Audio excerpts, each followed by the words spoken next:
première session.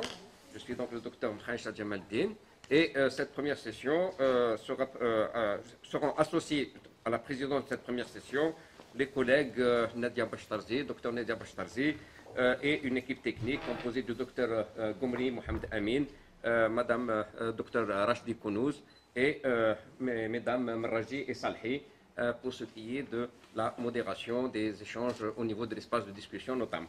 Alors je tiens tout simplement à préciser que quelques consignes techniques concernant le déroulement, quelques instructions concernant le déroulement. Alors nous rappellerons aux auteurs communicants qui sont évidemment autorisés à se connecter à ce webinaire par la chaîne YouTube du laboratoire Biocal et qu'il est important également de couper les microphones pour ne pas qu'il y ait d'interférence. Et nous souhaitons également que tous les communicants soient présents lors des débats pour échanger avec les autres participants, que ce soit directement par voie orale ou alors au niveau de l'espace de discussion. Nous commençons. Alors, nous aurons une session orale constituée de 5 communications. Vous les découvrirez aussi bien leurs auteurs que leurs affiliations ainsi que les titres au fur et à mesure que les images défileront pendant cet instant-là. Et ensuite, nous ferons un débat, nous ouvrirons un débat d'une dizaine de minutes. Et entre-temps, je vous invite à poser, sans attendre la fin de cette première série, à déjà poser quelques questions au niveau de l'espace de discussion. Et je vous remercie.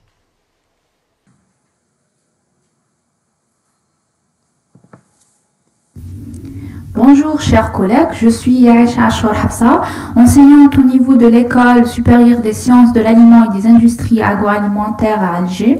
Aujourd'hui, j'ai le plaisir de vous présenter notre travail intitulé Carotinoïdes à partir de la microalgue Dunaliella salina, production, extraction et identification. Les microalgues sont des micro-organismes eucaryotes et unicellulaires. Elles sont diversifiées et sont représentées par 30 000 espèces. Elles sont retrouvées dans tous les habitats aquatiques. Elle utilise de l'énergie solaire pour convertir l'eau et le CO2 en énergie nécessaire pour la croissance cellulaire. Dans des conditions de stress, les microalgues peuvent accumuler une quantité importante en métabolites secondaires. Ici, vous trouvez quelques métabolites secondaires synthétisés par les microalgues, qui ouvrent de nombreuses possibilités de valorisation dans divers domaines. En revanche, il n'y a qu'une dizaine d'espèces de microalgues qui sont cultivées à l'échelle industrielle, avec la prédominance de la chlorelle, Dunaliella, ainsi que la spiruline, cyanobactérie classée autrefois parmi les algues bleues. Dunaliella salina, qui a fait l'objet de notre travail, est une microalgue halophile. Elle est la source naturelle la plus riche en pigments carotinoïdes, donc qui peut atteindre jusqu'à 10% de son poids sec. En industrie agroalimentaire, la demande en pigments naturels est en forte croissance, vu l'impact négatif des colorants artificiels sur la santé des consommateurs. L'extraction des pigments carotinoïdes à partir de différentes matrices naturelles est un sujet d'actualité, parmi lesquels les microalgues dont ils sont de bonnes candidates. Ici devant vous, 3 principaux pigments extraits à partir des microalgues qui sont utilisés à l'échelle industrielle. Différentes techniques d'extraction des pigments carotinoïdes ont été développées et testées afin d'avoir des rendements importants en ces pigments tout en préservant leur qualité. Notre objectif est la sélection de la meilleure méthode d'extraction des pigments carotinoïdes à partir de la microalgue Dunaliella salina, ainsi que l'identification des pigments carotinoïdes à partir de la biomasse verte et aussi la biomasse orange. Pour cela, nous avons recherché les microalgues du genre Dunaliella dans les eaux de 2 Sebra, de la wilaya de Djelfa. Nous avons isolé 26 souches en se basant sur les résultats de la caractérisation morphologique et moléculaire.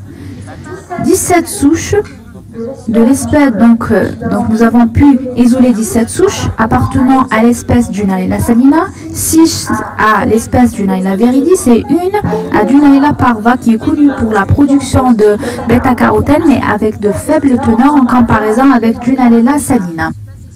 Parmi ces 17 souches de Dunaliella salina, nous avons sélectionné qu'une seule souche pour poursuivre notre travail qui est la souche Duna DZ1. Nous avons procédé tout d'abord à la production de deux types de biomasse. Dans la biomasse verte, allant d'un volume de 50 ml jusqu'à 20 litres, en utilisant le milieu F2 qui est le meilleur. Donc quand on dit phase verte, ça veut dire donc on a cultivé la microalgue dans des conditions optimales. Tandis que pour la biomasse orange, donc on va cultiver la microalgue dans des conditions de stress. Dans notre cas, c'est le stress salin. Les biomasses obtenues donc ont été récoltées par centrifugation, puis séchées par lyophilisation. C'est à partir de ces deux biomasses que nous avons essayé d'extraire les caroténoïdes par deux techniques. L'extraction assistée par ultrasons. Nous avons utilisé 5 solvants pour l'extraction.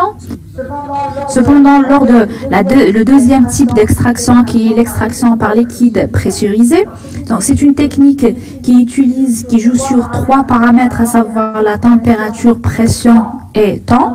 Dans notre cas, nous avons maintenu la pression et le temps constant, tandis que nous avons varié la température. Nous avons testé une température de 90, 120 et 150 degrés Celsius. Nous avons procédé au mélange de la biomasse soit verte, soit orange, avec un ratio de 1/10 avec du sable. Donc le mélange a été bien homogénéisé et introduit dans des capsules en acier inoxydable. Donc ces capsules sont par la suite placées dans un extracteur. Les extraits obtenus ont été analysés par des méthodes chromatographiques CCM et HPLC. Nous avons aussi évalué l'activité antioxydante des extraits obtenus en mesurant le pouvoir de piégeage des radicaux libres des PPH. Comme résultat, nous constatons que les meilleurs rendements d'extraction par ultrason sont obtenus par le mélange anhexane-éthanol pour les deux biomasses étudiées. Nous constatons que les rendements obtenus par la technique PLE sont tributaires de la température et du solvant. Ils augmentent avec l'augmentation de la température. De meilleurs rendements sont obtenus avec l'éthanol à une température de 150 degrés Celsius, et ceci pour les deux biomasses étudiées. L'extraction PLE par le mélange anhexane-éthanol a donné des rendements 2 à 3 fois supérieurs à ceux obtenus par la technique ultrason en utilisant le même mélange de solvants. L'analyse par CCM a permis de montrer que le pigment majoritaire dans la biomasse verte est la chlorophylle.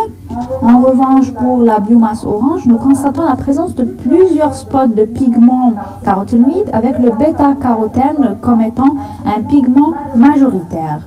Il est de même pour l'extrait obtenu par PLE pour la phase verte et aussi pour la phase orange.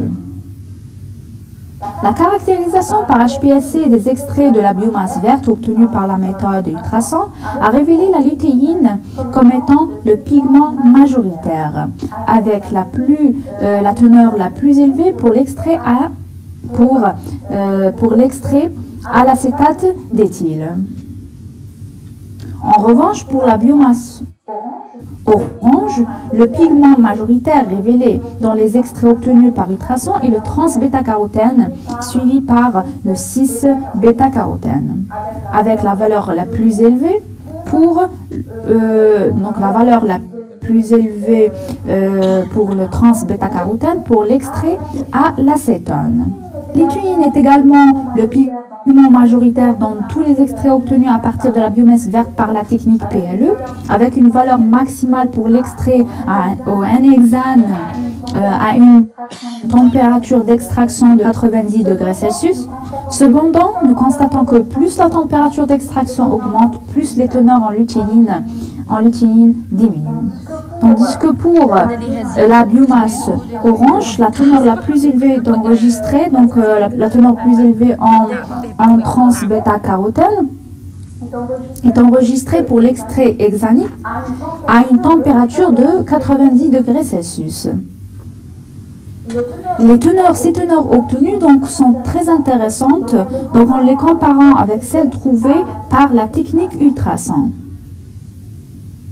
Les résultats de l'activité antioxydante des extraits obtenus par ultrason montrent que la biomasse orange a une activité intéressante comparativement à la biomasse verte, l'extrait à l'acétate d'éthyle étant le plus actif.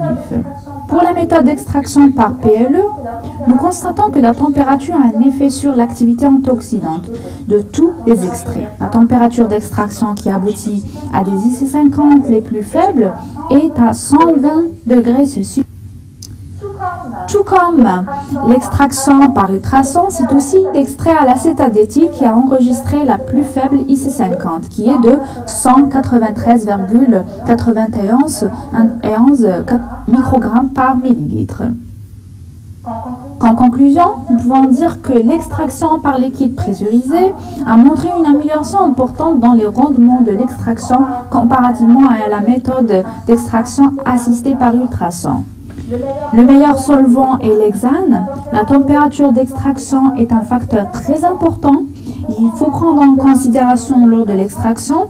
Elle présente un effet positif sur le rendement de l'extraction, mais un effet négatif sur les quantités des pigments carotinoïdes. Une meilleure activité antioxydante a été révélée dans la biomasse orange extraite par l'acétate d'éthyle. Sur ceci, je vous remercie pour votre attention.